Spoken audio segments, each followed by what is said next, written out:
So hello guys. Ako na naman ang driver for today.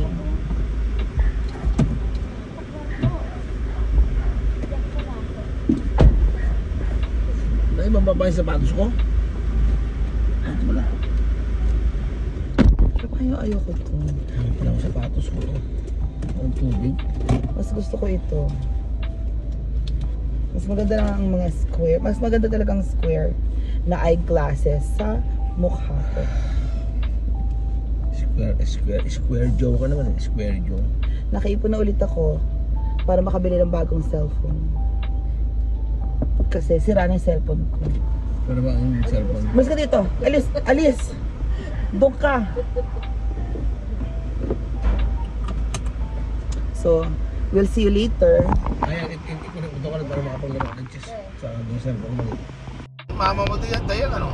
Buhay ni Mama, hindi maagawin kami every summer. And then, yung state of the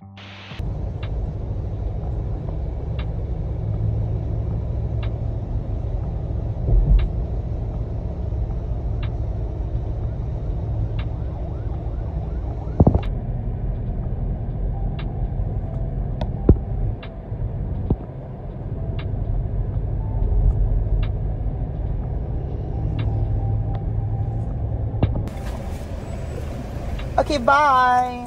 Enjoy New Zealand! So you got it right this time. Bye, Auntie. Okay, drive safe back. So beautiful. Char.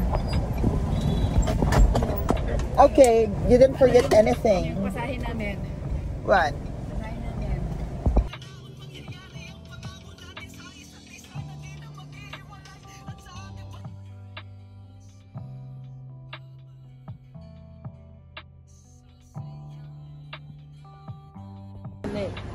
Starting in the next straight. Next straight. So that's right. We are eating in the teacher center in this food court. Yeah, Managanda and June are together. We are sharing food. And enjoy the food. But the basic gist of it is don't kill anyone, don't shoot at anything other than the target. Alright? We want the arrows only going down that way towards the targets. Please don't aim them anywhere else. Do not shoot them anywhere else. If at any time I have to shout out arrows down, bows down, please unload the bows, stop shooting, put the arrows down, and we'll sort out what's going on. We're going to be shooting at the same time here as well. So please do not go down the range or onto the grassy lanes until everyone has finished firing. We shout all clear and it's safe to go down. And we should be alright. No one wants to get hurt. Now, the bows that we have, we've got compound bows with a drawback weight of about 20 pounds or 8 kilos. Two things to remember with bows, please do not dry fire them and please do not overextend them. Okay, so dry firing is when we pull back on the string and then release the string without any arrows inside or without it being loaded, so please do not do that. Overextending the bow is when we pull it to its absolute limit and then fire, okay? We do not want to do that either. What we can do is pull it to its absolute limit, but then make sure we come in a few inches and then let it loose. Time ko pa, iwa-iwalay na. Balikan sila rin sa kanilang bahay. Saka yung kanyang misis at anak.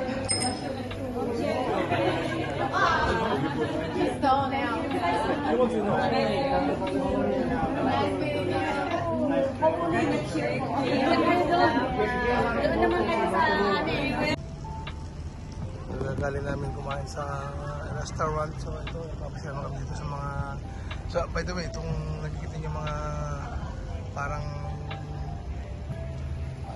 taas na nakatalikod. Ano, takamog? What? Malukol na nakatalbog, pero actually sa ilalim ito ay subway. Ayan yan.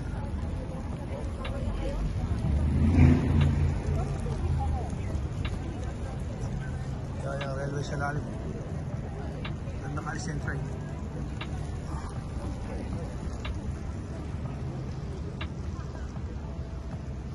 Ang hindi lang maganda rito, maaga na sasara ang mga shop. 6 o'clock pa lang. Nag-start na magsara ang iba't ibang shop. So mga restaurant at least hanggang 9 din naman. Ito yung group namin. Si Red, ang family niya. Si Manang Edna, kadarating siya kasi Manang Efren. At yung iba doon ay mga kasama naman niya, ang group ni Joy. Kaya galing sa US.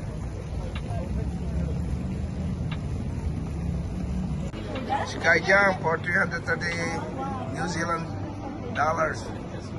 Skywalk 215. I don't know how is the height of this one. Sky City.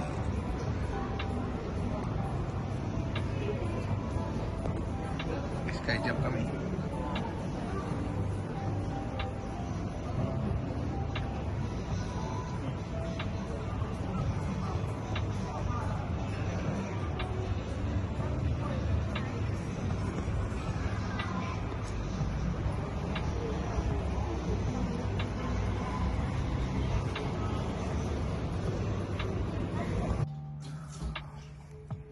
Ito ang magandang style ng bintana. Kita mo talaga ang posisyon ng kalo. Hindi yung napakataas. Ito. Ito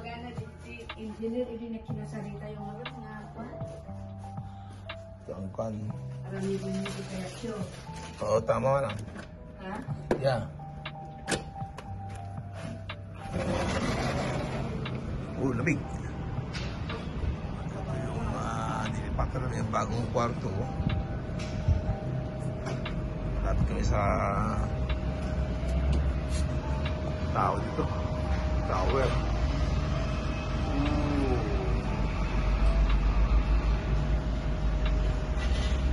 Silang buwan. Parang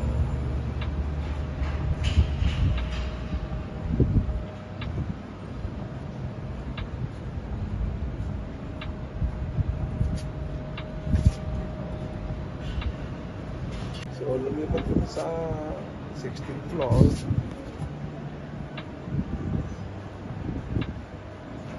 Ito meron na tower dito naman. Meron tao sa tower na ito. Meron siyang cable dito. Meron sa baba. Tao na nagday. Pero ginagawa siya ng cable.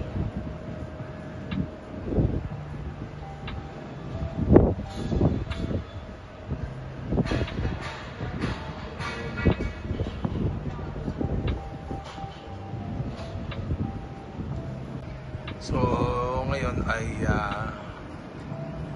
March 5, lumipat na kami ng namin from 14th floor sa 16th floor. At ito ang harap ng aming terrace ay mayroong tower. At ito ang city center. Nasa 16th floor nga kami. Ito diretso doon sa dagat.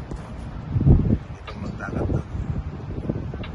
Yung isang si building katabi itong isa na yung wall pangalan niya. So ito ang terrace. Ang klase ng bintana. Maganda.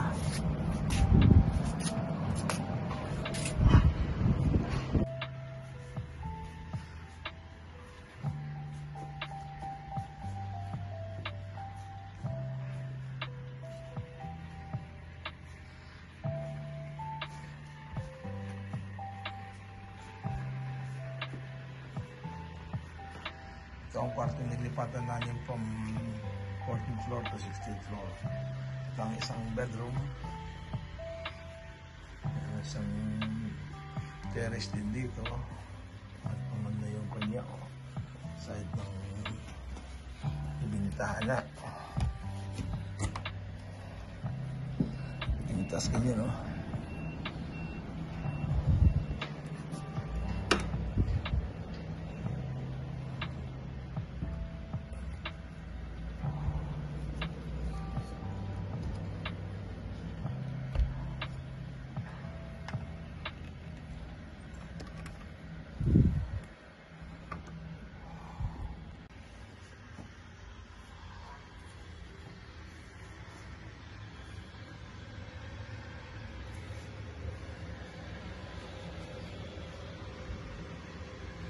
Ganito man lang sana kalaki ang mga kondo sa Pilipinas. Merong isang room, diyan na meron isang salaw. Ganda. Diyan may toilet, shower room. Meron isang ituan dito.